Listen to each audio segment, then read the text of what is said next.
Hey everyone, and welcome to 121 in Flux. I am Peter, that is Connor, and we talk about movies on this show. And this episode is our monthly episode where we are talking about a film that was voted for by our patrons. Every month we put up a vote for films. This particular vote was all films that ranked very highly on our top 50 sci-fi films countdown, and we put in 4 films that we hadn't reviewed yet on this show. And our patrons voted, and they picked The Thing, the John Carpenter version of The Thing from 1982. So that's what we're going to discuss. We will start spoiler free, as we always do. We will warn you before we go into spoilers, and that's what's going to happen. So, yes, and you've seen this before, I assume, Connor. Yeah, I mean, it's kind of an irrelevant question asking this and how we liked it, seeing as it ranked highly on our lists. Yes, exactly. It's kind of the whole point, so you kind of know we already like it going in. Yes, yeah. And my question there wasn't stupid, because it could have just been on my list. It wasn't like we did a combined list. We both had our own top 50s. I mean, it was on your list. I remember it, but I'm saying... It was, yeah. But I think the ones we chose for the list for the vote were all from both ones that were on both our lists, were they not? I can't remember. Me either. I just assume. Don't make assumptions then. Act like I'm stupid for not knowing. Well, I mean, if it makes you look bad, I'm going to do it. You're the worst. Anyway, so John Carpenter's The Thing. Obviously, sci-fi, science fiction, horror movie. One might say, why is this not on Screams After Midnight, your horror movie show? That's a good question. We basically let the voters decide, and they voted for this, so therefore it's on In Flux. It would also fit on Screams After Midnight, but we did Alien on In Flux, so, you know, this kind of falls into a similar... There's precedent. Yeah, it's into a similar way where I think it fits on both shows. So yeah, so this is technically a remake, although it doesn't really follow much of what the original 1950s film did, outside of it's in, you know, Antarctica, and someone found a ship under the ice, and there's an alien being of some kind, but beyond that it is completely different. Can't say I've ever seen the original one. I have. It's a decent like 50s B movie, like sort of schlock, but it's nothing memorable. There's a reason why this is the one that is remembered. This is the one. Yeah. And interestingly, John Carpenter, if you watch Halloween, you'll notice that the original plays on TV at one point. So clearly he had his sights kind of set He was on already it. a fan. Yeah. Well, I mean, that was 78, and then this is 82, so it was only a few years. Like, he'd have been working on The Thing a couple of years after that came out. So, yeah, definitely. very, very close by. So what is The Thing? The Thing is Kurt Russell, Keith David, and a bunch of other guys who work at the Antarctica research centre that the US have got down there. And, you know, it's isolated, it's in the snow, no communication, because it's winter, so all the comms are down. It's, you know, below 40 outside, it's super, you know, isolated and cold and all the rest of it. But a dog is being chased by a helicopter. That's how we open the movie. There's a helicopter chasing a dog, trying to shoot the dog, and the helicopter and who's on it ends up dying. In fact, one of the people at the American base actually shoots the guy because he's got a rifle and he's just firing it around, so he puts him down because he's dangerous. And then it becomes, okay, so why did this happen? Why were they shooting at this dog? Who are these guys? Turns out they're Norwegian. They came from like their own research camp, and they go and check. And there's like, oh, something happened here, some mysterious stuff. And it builds and it builds. And ultimately it's a film about an alien that takes over and mimics any creature it wants, including human beings. So ultimately this becomes a film about paranoia. This becomes a film about, are one of us the Thing? Because it could be one of us. It's a little bit Body Snatchers. And that's kind of the basic premise of what the film revolves around. It's them trying to figure out a way to test each other. It's them trying to stop anyone who may be, you know, sabotaging their base. Yeah, it's just constant second guessing everyone. Yeah, that is the film, and they're all bloody cold all the time. And you can tell they shot a lot of this out in real snow, because whenever they fall into like a deep pit of snow, I'm like, no, that's real snow. It looks like real snow. It's got the crunch of real snow. Yeah, I'm not sure where they shot it. I'd guess like Alaska, but I really don't know. That's just a guess. That's a reasonable assumption. Yeah, somewhere snowy, maybe Canada, some up north. You could somewhere. probably check if you really cared. I probably could if I did, but hey, I'm sure I probably knew that at some point, because I'm sure I've watched. There's a feature-length documentary on the Blu-ray and a commentary track, and I've watched and listened to both of those, so I probably did hear that. Probably in your brain somewhere. But yeah, you know, all these details, they filter out over time, and you don't remember. Yeah. So we're going to discuss John Carpenter's second best movie, and we'll see where we go. So Yes, spoiler-free discussion and thoughts. Well, it's very good. Yes, it is. That'll do then. So we'll move on to... No, I'm kidding. So, yeah, I mean, I think the first thing people always talk about with the first thing that has to be addressed is the practical creature effects. Pretty phenomenal. They are fantastic. They genuinely feel otherworldly. It feels almost Lovecraftian, like just how surreal they are, without feeling psychological. Feeling unreal. Yes, like they're unreal, but they feel real while being on. Like like there's no tricks. It's just no. This creature is just that strange to us. Yeah. That's the thing. I think surreal is there because it looks like something that shouldn't exist. You know, how is that a thing? But you can see it. You're like, no, it is there. You believe it's a thing. Yeah. My favourite part in terms of how unreal it feels is the sort of the very quickly flapping around tentacle things that come out of everything at various points. That feels very violent and visceral to me, the way those kind of move around. You know, before we even get to like various body parts opening and having teeth and whatnot. Yeah, some of the stretching effects that are on it are pretty fantastic. Stretching effects are great. There's a lot of flesh pulling apart, and it looks like flesh. Because there's one point because they get like from the Norwegian camp, they get like this carcass of like the thing mid transformation, and the doctor's doing like an autopsy trying to figure out what the hell is this thing. And as he was cutting through it, and he was opening it up, and I was like, this looks like flesh. The way it's cutting, the way it's oozing, and the way it's moving it, it doesn't feel like it's, oh no, this is just like foam that's covered in some blood or what. Like, whoever made the prosthetics for this really did their work. Above and beyond. Absolutely. Yeah. So, I mean, it's absolutely, like, we'll rate the film at the end, but the prosthetics are 10 out of 10. Like, this is the crown jewel. The fact that they hold up today perfectly. They do. It says a lot. There's not a thing that's aged in that sense. And honestly, the only moment that takes me out of the movie in terms of something that's aged, there's only one moment, and it's when I'll keep that spoiler free, but basically once the doctor's figured out, like, he's got some inklings of what's going on, and he's asking the computer for things. He's asking the computer for predictions, and the computer, like, he asks these really specific questions, and the computer, like, answers them in text. Like, it's not saying anything to him, but he's asking things like, oh, what are the chances that someone in the base is infected with this thing? And it's like 70%, and I'm like, how's the computer programmed? What data is it working that out on? Yeah. What algorithms it got going? It feels like the magic computer. It honestly feels like he's talking to the mother from Alien, like the advanced computer from the spaceship. That would know more things. This is weird. Like, I don't know. It's the one moment that takes me out, because I don't mind. Like, I actually appreciate everything else being kind of old school. I like that it's old TVs. I like that they're watching game shows in a VCR because they don't have no signals out here, so they've brought a bunch of entertainment with them to last them the year or however long. I like that. That fills me with nostalgia. Kurt Russell playing the chess game on the computer and getting very upset that he loses. We've all been there. Yeah, which is a very good moment because it lets you kind of know exactly what type of character he is immediately. Where he's just like cheating bitch and he just pours the booze into the computer. I'm like, it's not like you can get that replaced, Kurt. Come on, like. Yeah, I know. Maybe use your resources a little better. Yeah. Plus, a waste all the alcohol. It's actually it's almost a weird feeling, and not quite anxiety, but there's something that bothers me in movies like this where they've got finite resources and they can't go and get anything else. Like, it's like when anyone breaks something, or like, it's at one point like they'll bust down a door and I'm like, you can't just go get another door.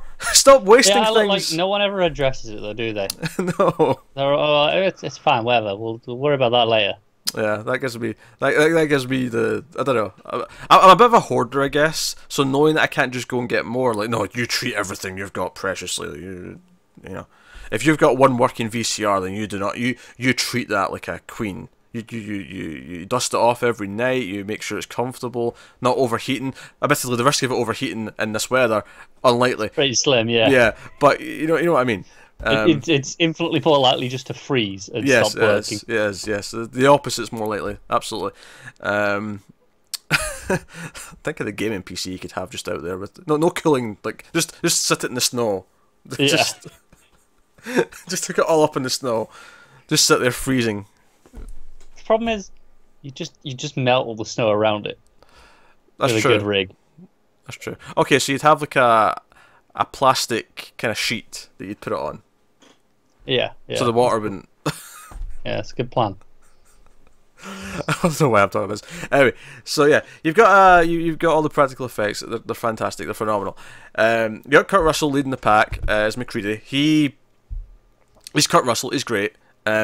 He's perfect because he's kind of like that no nonsense. I don't have time for this bullshit kind of character. I think the movie does a good job because it does have a lot of characters. And it does. It kind of needs a lot of characters to make the plot work. When you think about the whole thing, is okay, it could be any of us. There needs to be. And so I think even people who love this film, I can't name you half the characters, not really. But once it starts to whittle them down, because obviously over the course of the film we start to have a body count, and then by the time we get to the end, it's okay, now we've got the core 5, and that's who we're dealing with now. But I think what it does do with the characters is it gives them all something. So no pun intended.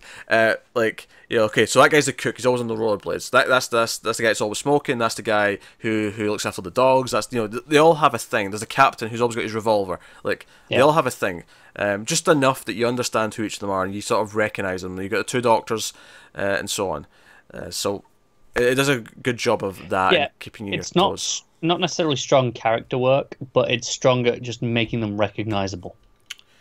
Yeah, and I think it's an art form that's lost a lot. But I feel like there's a lot of movies, particularly in the 80s, and I guess it's because it's often seen as archetypes or cliches. But I feel like these days you either have good, strong characters, which obviously is ideal, but there's certain types of movies where that's not necessarily what you want, right? There's certain types of movies where you want like a big group, right, which are recognisable but aren't necessarily going to have their own arcs or their own things. But instead of accomplishing what a lot of movies in the 80s and 70s did, where you'll have something like this where, okay, you instantly kind of get enough just to kind of know who everyone is, and they're kind of fun in their banter, and that's about it. You don't need any more than that. I feel like these days you don't get that anymore. It's either they're great characters or they're complete wastes of air and you just hate them all. I'm trying to think if anything springs to mind to counter that, but I'm struggling. And this is coming from someone who watches a lot of modern horror films with Tim on a regular basis. I bet you hate most of them, right? I hate a lot of them. The boy at the top of that list. Yeah, I bet he is. Tim's just grinding his teeth at you right now. Oh, he can grind. Anyway, so no, I think it does a good job with that as well. But I think when I'm talking about why I love this movie, I love the effects, I love the tone. Music, of course, there's not a lot of music, but John Carpenter, he just have just that the dun dun. Yeah, it's the Ennio Morricone score, right? Yeah. It's just that it's very much a pulse. It's a heartbeat just kind of underneath. That's just there. And I want to give us this weird credit that it sounds like John Carpenter could have wrote it, because it feels it fits in line with his other scores, despite the fact that it's this much more famed composer coming in to Yeah, it's a very subtle and refined score for Morricone. Not the sort of thing he often does. Yeah, because John Carpenter is quite famous for just being like doing a simple little tune, and it's okay, that's the score. And just running with it, yeah. Yeah, and it always works. I don't know why, but it always works. Somehow. Halloween, he literally just did 5/4 time and called it a day. Yeah. And walked away, and everyone was like, "This is amazing. Sounds great." It's still iconic, though, isn't it? It is. Sometimes simplicity is key. It stuck around. Can't argue with it. Yeah, there's not enough movie scores I can just hum these days. You know that? Okay, I'm with you. There's not enough of them. I feel like if I go back to the 80s, like I can hum you theme tunes left and right. You can. It goes through cycles. We've moved away from themes now, motifs as they're referred to, specifically for characters and places. But now it's more feeling and tone. Yes, or generic scores that just sound the same as every other movie you just saw. I mean, the bad ones, obviously. Yeah, no, that's fair. You've got the fantastic music, very subtle.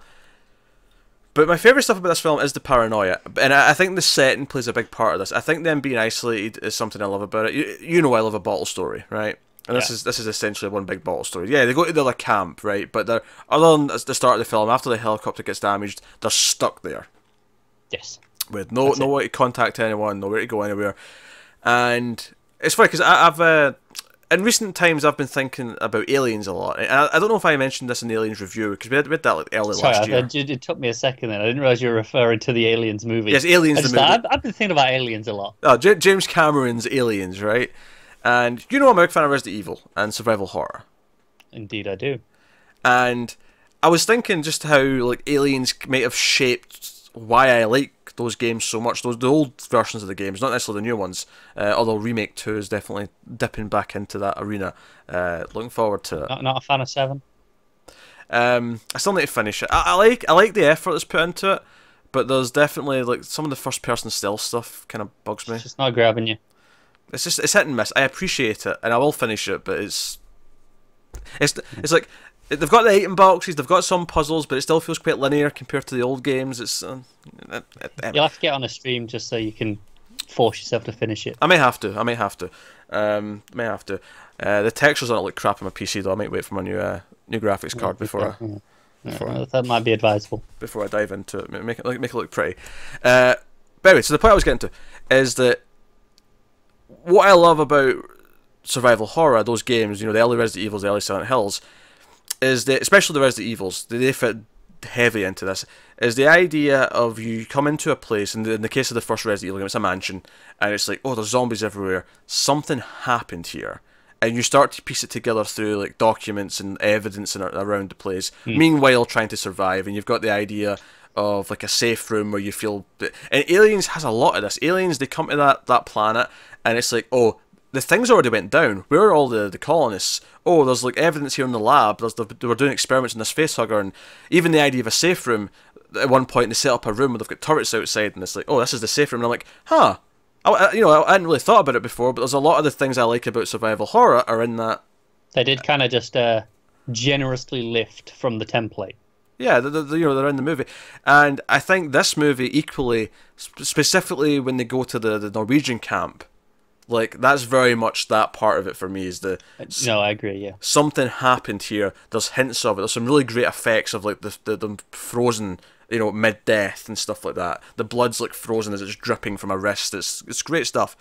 Yeah, it does just kind of drop them in and be like, what the hell happened here? It's great.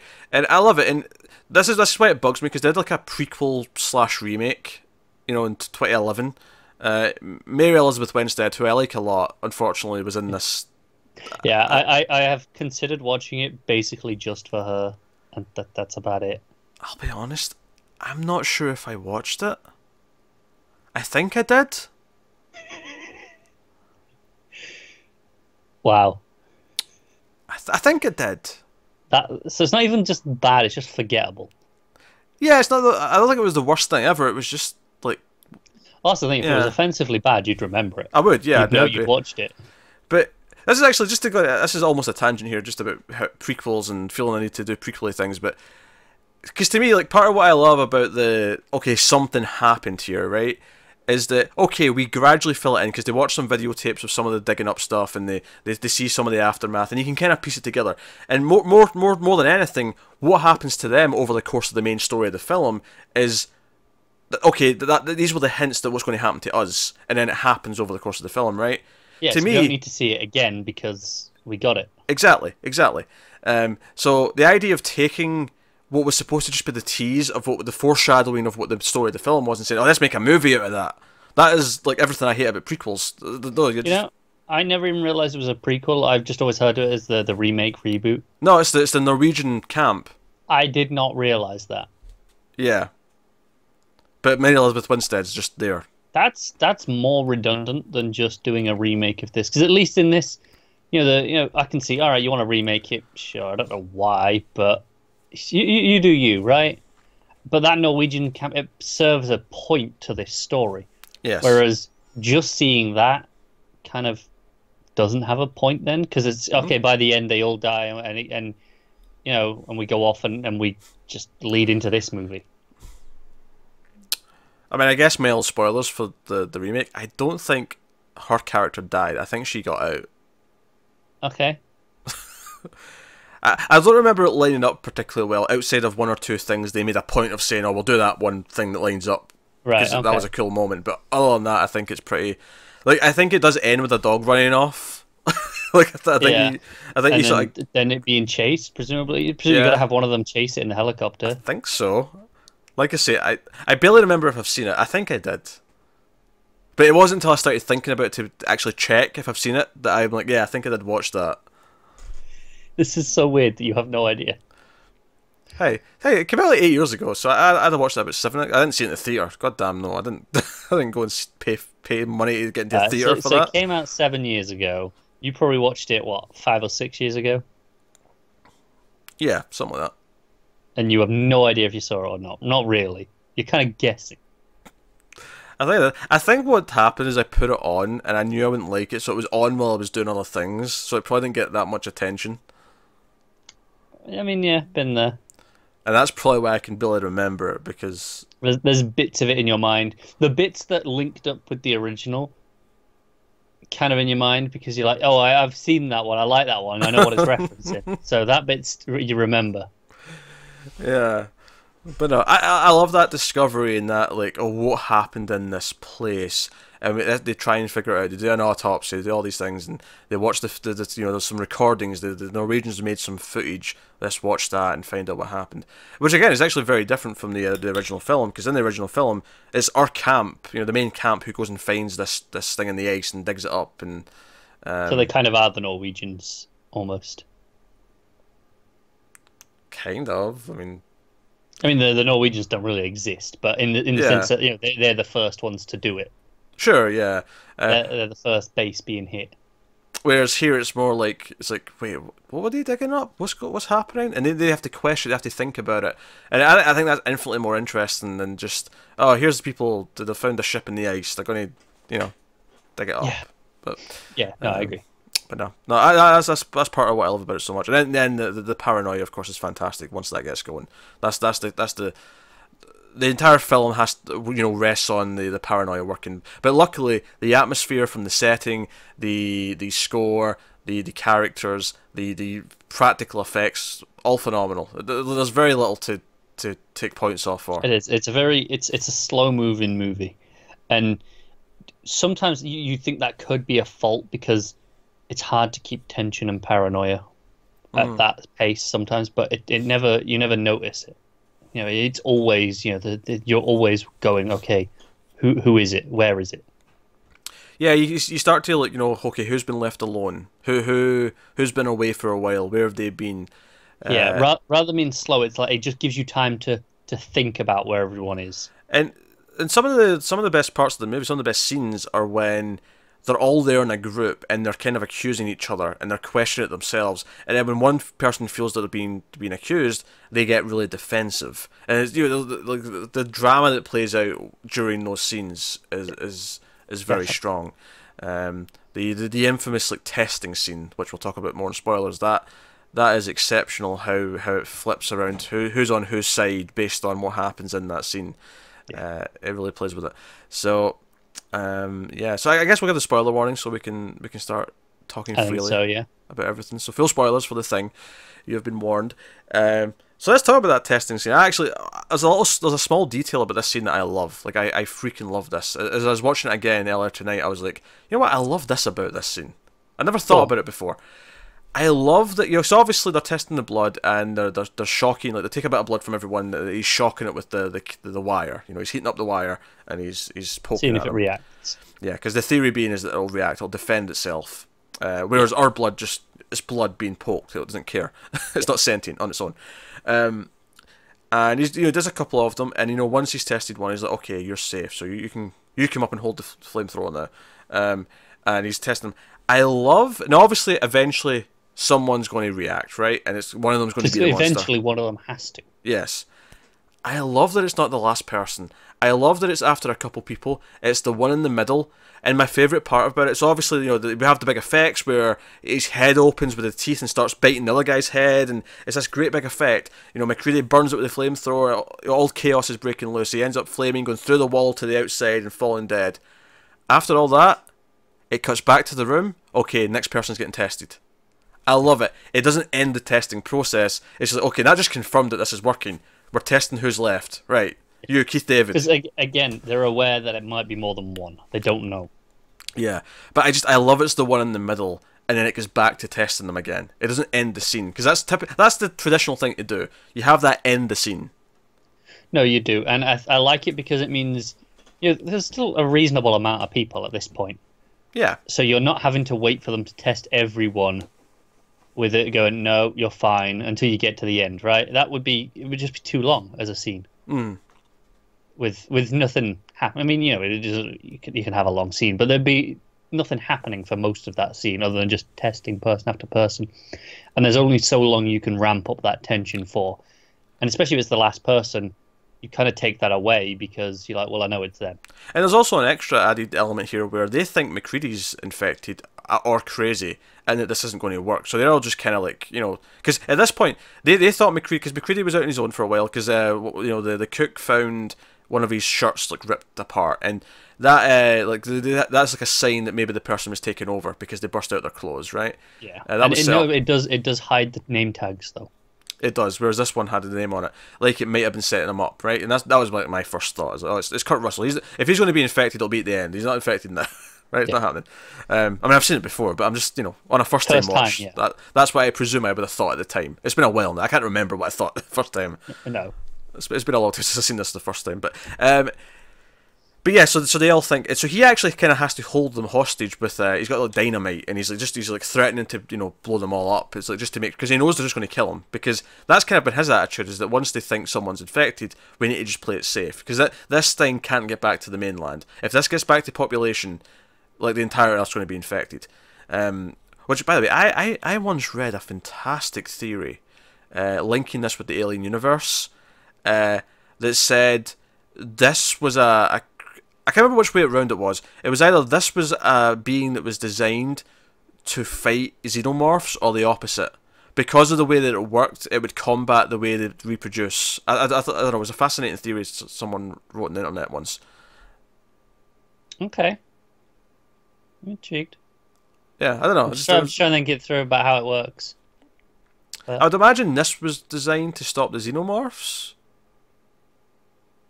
Yeah.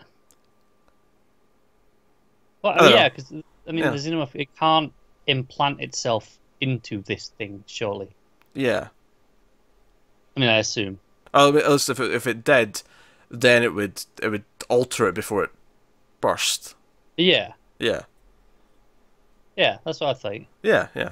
This is an interesting theory. I don't think there's a basis for it. It's just someone had a thought.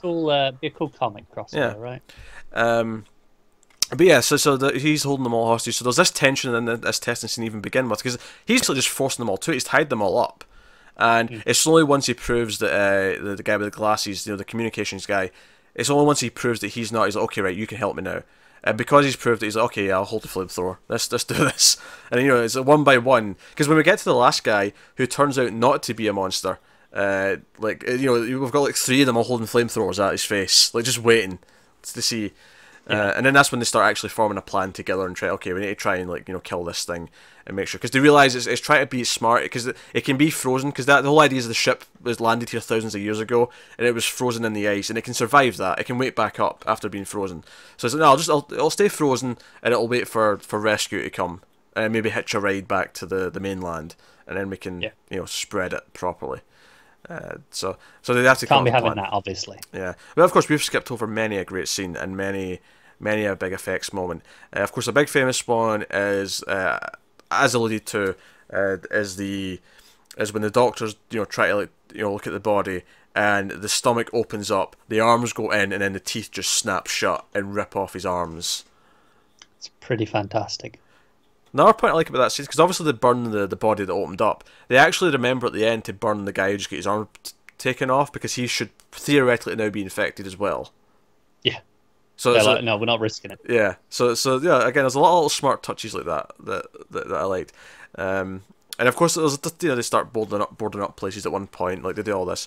Of course, we should go further back because the first time we really see it mutate is with the dogs, because obviously it comes to them as a dog, and the Norwegians were trying to kill the dog because they were trying to do what our characters end up trying to do, is stop it from spreading. Yeah, they knew what it was and were like, kill it. Yeah, so we see it mutate, and there's like multiple dog heads, and it becomes this big wall of like Yeah. flesh and biomass, and Just on that, how smart is it to hide as a dog? You often don't give a dog a second glance, right? yeah. I think you have this sympathy because there's an innocence, and as long as the dog doesn't seem aggressive, it's like, no, it's an innocent dog. You don't do anything to it. Right. Whereas I think with a person, you can argue with them, you can reason, right, and you can deduce. Whereas a dog's a dog. Yeah, it actually brings up an interesting point because they think Clark, the guy who looks after the dogs, they're convinced that he's probably infected because he spent time with the dog. And McCready ends up shooting him in the head because at one point, during the whole tense moment before the testing, he tries to sort of lash out at him and he shoots him in the head. And then they test him after he's died, and he wasn't. He was human. And Childs, Keith David's character's like, oh, that makes you a murderer. And it's never really brought up again, but it's an interesting little point. That's like, hey, because I think by the end of the movie, McCready and whoever's left are like, you know what, we're basically admitting we're all going to die out here. We're just trying to stop this thing from spreading. I guess at that point it's moot, whoever they've taken out on the way there. But yeah, it's an interesting little point to bring up that technically you reacted and there was nothing wrong with them. No, it did. So they jumped the gun because they just didn't know and they just wanted to play it safe, essentially. Because the first scene the paranoia really starts to spread is when, okay, if we got a test, because the first person who gets turned essentially with the hands, and you see him mid transformation, and he sort of screams out into the night, and they burn them. It's after this where they're like, okay, can we have a test for this and try and figure out? Because I think after this, the doctor goes nuts wanting to just destroy everything so it can't spread, and they lock him up in the hut, and then they're like, okay, so the other doctor, can you come up with a test to see who's infected? He's like, oh yeah, I've got a test. If we mix this blood with some regular blood, some infected blood with regular blood, it should react, and we can maybe know who's but the blood's gone. Yeah, but they get to the blood and it's been drained. So someone knew about this, and they think it's the captain dude because he's got a key. He's the only one with the key. He turns out not to be actually infected. But that's the first scene where they all start to question each other, and Goggles, or whatever his name was, Windows, that was it. It was because he wore the glasses, that was why they called him Windows. But he runs to get a gun, and then the captain's get his gun out, and it's like a standoff moment, and they all have to kind of calm down, and it's like, maybe we should pick another leader, and they kind of... That's it, he offers it up, he's like, do you know what, fine, okay, you don't trust me? I'll put the gun down, you can lead. And the guy's like, no, I ain't up for that. Yeah, and then Childs tries to take it, and McCready's like, nah, there's maybe someone a bit, less of a more temper. level-headed. Yeah. There's several points as well. They try and figure out, okay, well, he burned that other guy turned into a thing quite readily. That probably means he's not one of them, because he wouldn't try and burn himself. Yeah, but then you second guess, is that, or is that the show, right? Yeah. Is that just there to convince us?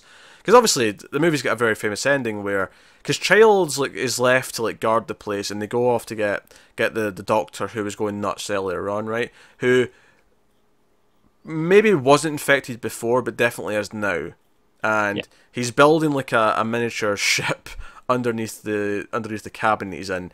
And he's sad because at the end of the film, it almost turns into a slasher movie with a monster effect, because he's basically going around in fact, one of my favourite deaths is when he puts his hand in the guy's face and his fingers just goes into his skin and sort of connect. Yeah. It just, because there's no blood, it just sort of connects, it mutates with his hand. It melts, yeah. And then he just drags his whole body with his hand. It's actually really, really cool and icky. But he's kind of taking them out one by one until it's just him and McCready. And McCready, of course, blows everything up. And again, it's great practical effects.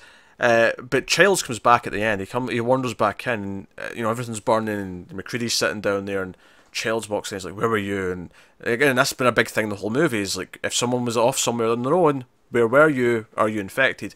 Is it? Oh, I thought I saw Blair. I ran out to get him, but I got lost in the storm, and I'm back here now. And it's like, that sounds fishy. Convenient, doesn't it? But they're both kind of weak because he's been out in the storm, trying to struggle to find his way back. McCready's just been through an explosion and trying to like fight a monster. It's like, well, we're not really up to like doing anything if one of us has a nasty surprise. So I guess we should just sit here. And they kind of smirk and they just like passes them the booze and it's like, yeah, we're just going to sit here until we die.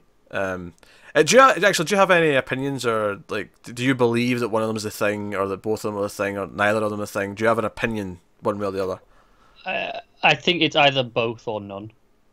Well, okay, I don't think it's just one.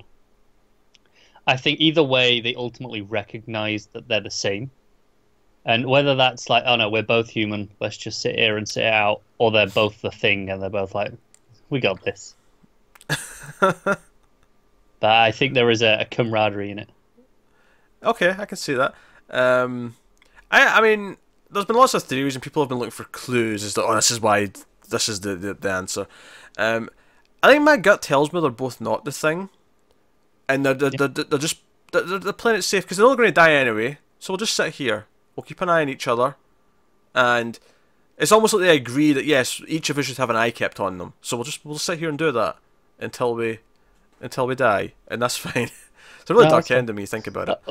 I don't feel like there's too much point in looking for that many details, that many clues as to what lines up, because I don't think they're in there ultimately. I think whatever you find, you're kind of reaching. I think it's intentionally not there. Absolutely, yeah. So it's ultimately just a gut feeling at what you've got at the end. That said, if you play the Thing video game, they had to pick an answer because it follows directly on after the events of it. So they just picked something. What did they pick? Well, I think they picked one of them as the Thing, and then the other one's actually alive somewhere because you find them later in the game. Right. Okay. I assume it was McCready who was the person because he's the one that you'd play more of a big impact to find and talk to later on. Yeah. But yeah. That said, would have been easier to get Keith David for a game. Yeah, probably. Yeah, he's well. In fact, he did some voiceover just as E3 for a game. Yeah. He did the Square Enix presentation, didn't he? That's what it was. Yeah, he was all over that. That was a disappointing presentation overall, but his voice was nice to hear. It was like, oh, they've got some cred. He does a lot of voice work in general. I mean, he was in one of the Mass Effect games, wasn't he? I think so. Maybe he was in that game. Oh, I'm going to look it up. I think he was the Admiral Commander that was on the ship before you at the start of Mass Effect. That sounds right. I can't remember the Admiral's name now, or the guy's, but Anderson. And I want to say Anderson. I'm pretty sure that's him. That sounds very right. Joe, how is it when I Google something and I end up with an IMDb page for a video game, yet when I try and just search for a video game on IMDb, I never actually get the video game? Never get it, do you? It's just never there. Damn. I'm pretty sure it is him. There's a deep pull from our memory here. But I'm not looking at that. I'm looking at this thing, video game. I want to know if he was in that. You want to know? Actually, if I Googled it, it came up. I googled the Thing video game cast and it came up with the IMDb page. Yeah, searching the Thing video game. IMDb doesn't want to show you video games. But it's there. They're all there. They have them, but they don't like showing you them for whatever reason. You're scanning for it. Go to full cast. Could be further down. Sometimes they don't put them in a good order. No, they don't. Especially not for the game pages. Nah. It appears... No, not seen any. No. Okay. Interestingly, John Carpenter apparently had an uncredited cameo as a voice in the game, but that was the extent of it. Oh well, we got to the bottom of it. A little disappointing resolution, but whatever. So my gut says they're both up because I feel like it's the happiest possible ending. Even though they're both going to die, it's like no, we're going to go out as human beings. We won. We won essentially. Yeah, we won. We saved the day. We're going to go out as human beings. And I'm kind of glad there's never been a sequel, even though I think there's potential in what you could do with one. I feel like just don't really want an answer, do you? You don't want it definitive. I guess what you could do is you just don't if you have a sequel, you just don't address this at all. You just have it be kind of like Predator 2. It's just some other people somewhere else, and the thing lands and chaos ensues. Call it the Thing Apocalypse, and it'll be like the entire planet gets thingified. Why not? This is why they never did it.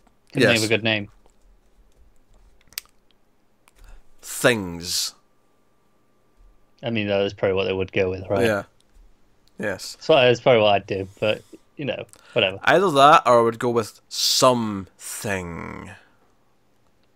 Nah, you it All loses right. the effect. All right. All right. Um. Aye, things is my best bet. Things is my best Things bet. is going to be the best you get, I think. What is plural of this even look like? I don't even know. Another thing. Yeah. Either that, or you do my thing versus alien idea. Yeah, why not? Alien versus the Thing versus Predator. Oh, now you're just confusing it. Just it's getting too complicated now. Because now I'm going, well, hang on. Is that alien a thing, or is that predator a thing, or are they both things? Yeah, you can have the same ending with an alien and a predator sitting down and looking at each other. That could be the ending of the movie. It could, but immediately then I'm going, well, they're things, because they're not sitting down next to each other and Do sitting you know, around a it's a fire. shame Aliens is called Aliens, because the perfect title for this movie would be Aliens, because it'd be 3 different types of alien. That would be very good, yeah. Oh well. It's not going to happen Yeah. anyway, but I mean, Yeah. it was If worth only. speculating for a little Oh, bit. well, why not? Oh dear. What else do you like about the Thing, Connor? What else do I like about the thing? Well, like I said, I really like the pacing and how it really ramps up, because at the end, like you say, it kind of becomes a bit of a slasher, right? Yeah. But it gets there so gradually. There's not just a turning point where, oh, it's a slasher now.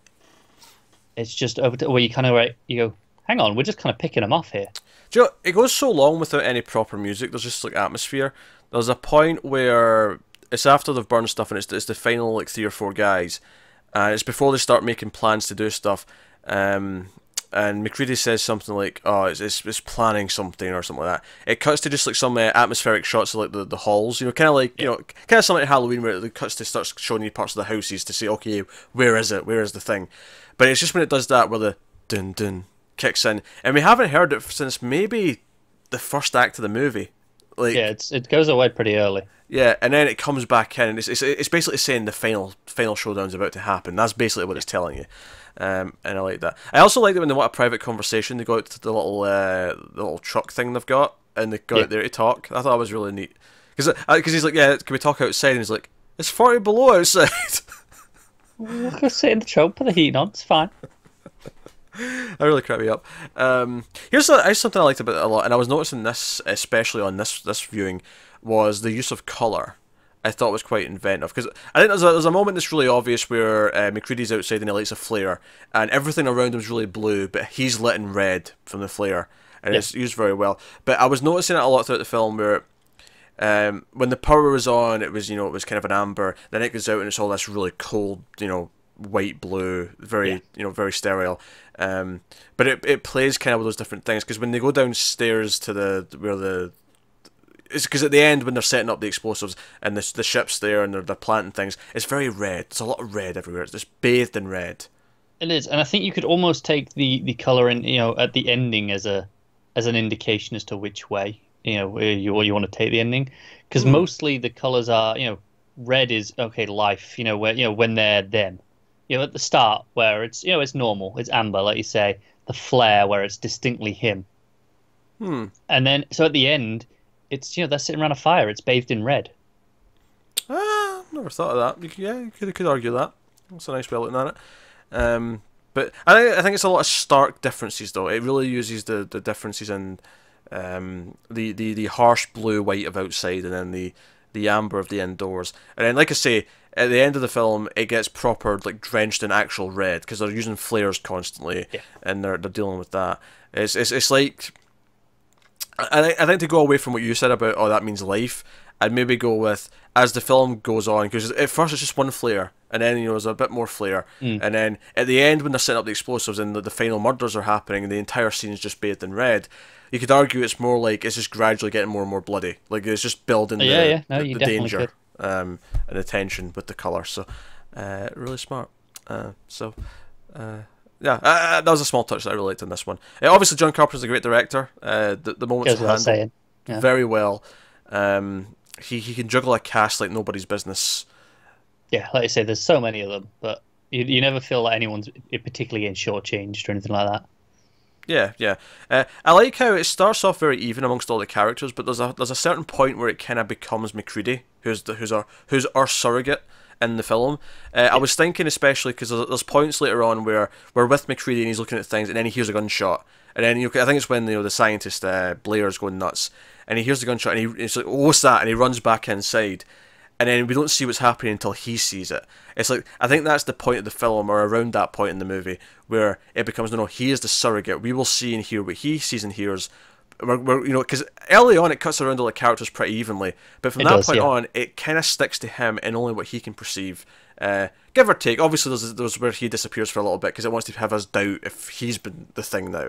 But it doesn't do that often. No, but for the most part, it's like through his eyes and ears is what we're seeing in the movie. So, no, I think that's also very smart. And I think it's smart to do that when it does, because, like I said, everyone feels even for a while. So, by the time we focus in on him and we're like, okay, he's our character, he's not one of them, it leaves you going, well, we know enough about all of them now because we've seen bits from all of them to kind of maybe tell if one of them could be them.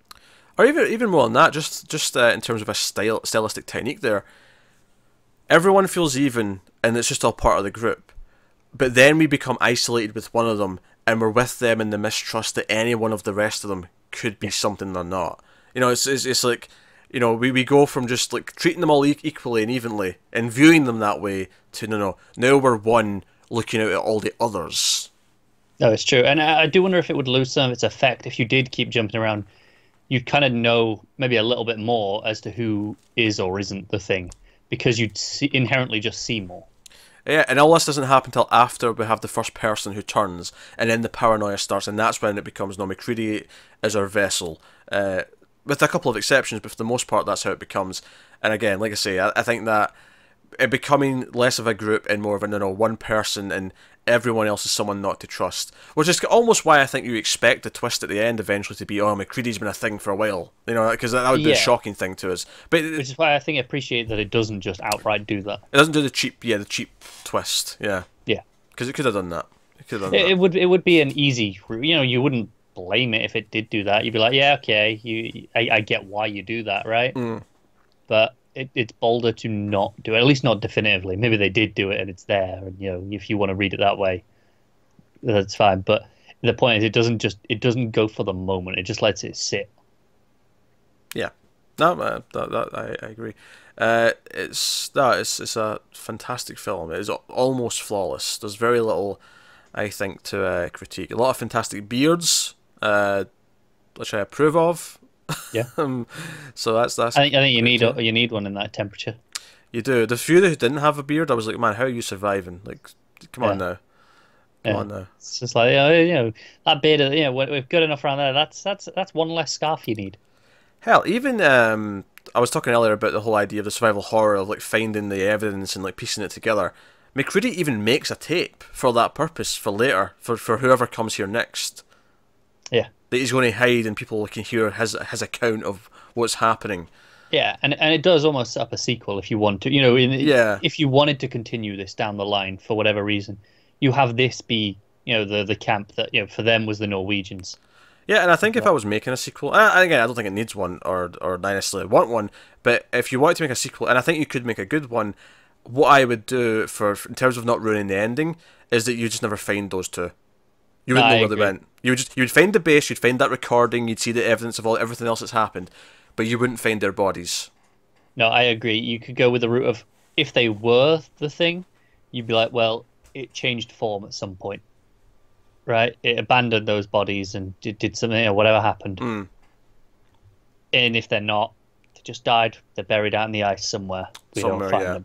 Yeah, maybe they went walking for some reason instead of staying there after. They were like, let's just go for a walk together. Yeah, let's end it. Yeah, but I wouldn't answer it. I'd leave that completely ambiguous. And I agree. But I think the obvious thing to do would be a group coming into the base and discovering.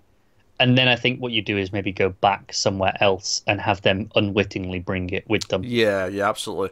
Probably not like a full city, but like, somewhere else a bit more populated, something that's a bit bigger than a little base bit more. Like this. Ultimately, just a different environment to the Arctic. I think just not being snow and just changing the tone and feel would help. Yeah, I think. What about like a university or no? I'm thinking. I'm trying. A university wouldn't bring kids in. I'm trying to think of a way to get kids into the movie because I feel like that would bring a lot of drama of like thinking a kid is something you might have to shoot. You know, Yeah. like that's a big bit of drama you could come from that. And then because one thing you don't have, because this movie it's all men, right? It's like a research team that are all male. It's a bit of a sausage fest. Let's be honest. It is, So yeah. so I think what you could do in a sequel is potentially have it affect like some like families, like have people who are couples, have people who have kids, Yeah. and how does it affect them? So I'm thinking some sort of research base, which is more of a family thing, where they've got their families living with them. They're not all just like More of out on a their own. little island, like a separate Yeah, thing. maybe an island. Yeah. But I think that's definitely what I'd do if there was to be a sequel. Again, I don't think it needs one. I don't think we should ever have one. But if we had to, that's the route I'd go. And then the Predator busts in because he's here to exterminate it because he's aware Obviously, it's landed yeah. on Earth. He's like, oh no, we can't be having that. Oh no no no no no. I got to be taking that. That's there to kill the aliens. We lost this ship. This was our weapon against the xenomorphs. That's ours. Yes. But no, I think there's potential there. And you know you could set it a few years later, like you know it's the next year, the next spring, the rescue coming for them, or you could say no, they get buried in so much ice that it's present day, and someone's only just stumbled into this place, all these years later. Yeah. Have fun Yeah. that way. I think you could do it either way. You could be like, no, there was a rescue mission and they brought it back, right? And without knowing, but they brought the tapes back, and you know they brought all the research back with them, but left the base because they thought, well, everyone's gone. Yeah. So they just abandoned it, and then you cut, you know, present day, whatever, so to you know, whatever, more or less, wherever you want to set it, and be Oh, like, so you're going okay, for more of it. is It's been secretly infecting people for decades. yeah, yeah. Okay, you could do that. Yeah. I don't know. There's definitely things you could do to make this a good movie, and not just a pointless cash grab. Yeah. I mean, do you just go as far to say it's okay, it's already taken over, and it's like a post-apocalypse with only like, the few survivors who have somehow evaded it? Could do, yeah. It'd be a very different movie. Would be very Last of Us. I'm thinking actually, not that it would just be clickers, but I'm just thinking in tone and of like the types of like weird monsters we'll get from it. No, I agree. Very grotesque. Yes. Potential there, but hey, so I think yeah, I think that's the thing. It's fantastic. It's basically the thing. Like I said, it's my second favorite John Carpenter movie. The first, of course, is Halloween. If, you know, needs no explanation. I think it's probably my second favorite as well.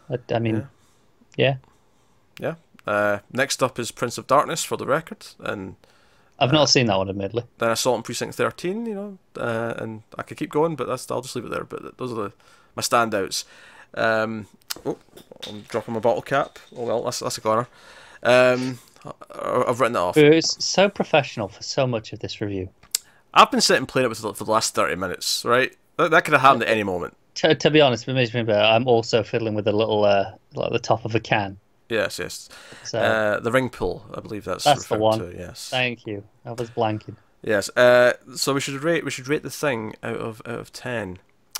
So go for it. What are you giving it? Should, and it's obviously high, and I always go back for that. Is it quite a 10 or is it a 9.5?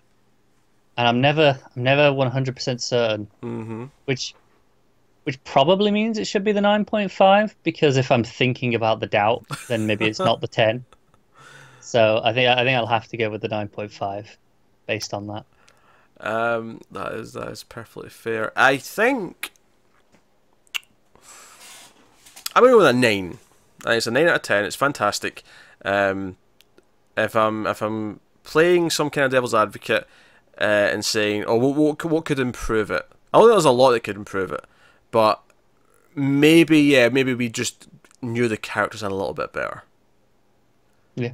Sure. I think, you know, the problem with that is, okay, so you have to add on the runtime. Do you lose some of the pacing and tension from that? That's a fair criticism, because I'm thinking, it would probably be some time early on getting to know them a little bit more. Makes it a little bit more uneven, perhaps. And yeah, as much as I agree, you improve it by doing that. Is that a detriment in another area? Yeah, it very well could be. Sometimes movie making's a balancing act. It's like, okay, take some of this away so I can make this better, and so on and so forth. So I think that. But yeah, so it's very solid 9 out of 10 though. Like the most solid 9 out of 10 there is. So that is the thing. John Carpenter, it's fantastic. Who in his prime in the 70s and 80s was knocking out absolute. If he wasn't doing like a masterpiece, he was doing like a really solid B movie that was a good bit of fun. So yeah, there'll be more of his films, more so on Streams After Midnight, admittedly, because a lot of them are horror films, but not all of them. You've already done a few over there, I'm sure. Yeah, like I say, Assault on Precinct 13, something like Big Trouble in Little China, Escape from New York. They're all in Flux candidates at some point, so you can look out for those someday. Maybe in future votes on Patreon. We should promote Patreon. We should promote other shows. We should promote what's coming up. We do, because it's the end. It is the end. So patreon.com/MailFuzzTV. You can support the show and the channel and everything we do, of course, and obviously that helps us out, and that's the main reason to do it, is just to support us and make sure we can keep doing it, and let us make it bigger and better and bolder and whatever else, and I can hire someone to replace Connor and actually, get someone decent on the show. As long as I get a redundancy check. Sure, the amount will also be redundant.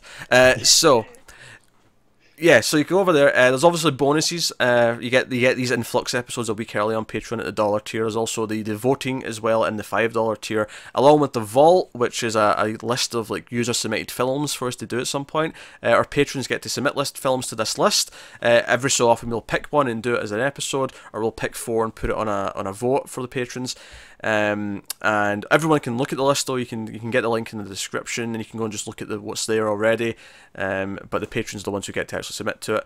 And yeah, so you have all those options. Also, 121 Extra is a thing. That is a Patreon exclusive monthly discussion show that me and Connor are going to be doing. The first episode's coming up at the end of this month about aspect ratios. It'll be similar topics like that. Just not about a movie specifically, but a movie related topic, a broad topic. Yeah, maybe a technique, maybe a something part of the culture, part of the history. Yeah, maybe a piece of technology from the past or something like that. Well, whatever. So that'll be a thing. That's in the $3 tier. So there's various bonuses at various tiers. So go and have a look. But of course, you can support us in other ways by subscribing, by commenting, liking, all that normal, usual stuff. All of it helps. So don't feel bad if you can't. Also, one thing I want to do at the end of these now, and all the stuff we do, is try and promote something completely different to what you just saw. Just think, let you know it exists, because you might not know that we review TV shows. You may not know that we have a DC Comics podcast, or so on. So I should, I think, for reference here, given what we're talking about a science fiction film, I will say that we're currently reviewing Westworld season 2. After each episode, we talk about it. We go in depth. They tend to be about 40 minutes each. We really go into that and analyse it and give theories on where it's going. It's a very bit of a maze of a show. It is. By the time you see this publicly on YouTube, because obviously this is a week early for patrons, we should have just recently finished the last episode of the season, so it'll all be there to just dive in. So if you're a fan of Westworld, check it out. If you've not watched Westworld yet, I hear from our audience that it does work really well, because obviously one of the things you can't do with a show, if if it's already aired, or if it's something that's on Netflix where it all goes up at once, is you can't have the discussion and the theories between each episode. I've heard that our reviews, which we do after each episode, the same with Netflix shows, it kind of emulates that a little bit. You get to have the discussion between them as if there was time between them. It is something that maybe is lacking from the Netflix experience. Having that week, or maybe it's not even a week, but just having that time to discuss and theorize can often really improve the experience of watching a show. Which I actually think is the most unique thing about our TV coverage, is that we do that with the Netflix and the Amazon shows, is we do it episode by episode, and we talk about it without knowing the rest of it, and analysing it that way. But hey, so check stuff out. But that's us. So thank you once again. Get us on the Twitters at mailed_fuzz for channel updates. You can get me on Twitter at Wibble89. You can get Connor at ConnorRyan94. Yes. I knew you or Tim didn't have a number. I was just trying to remember which one was which. You panicked for a second because it's not on the screen like it is in some of the other shows. That's right. Maybe I should put it on the screen. Just so you don't falter when you get to that moment. I should. But hey, so that is us. So thank you very much for watching or listening. We always appreciate it. Keep watching movies, guys, and we will see you next time.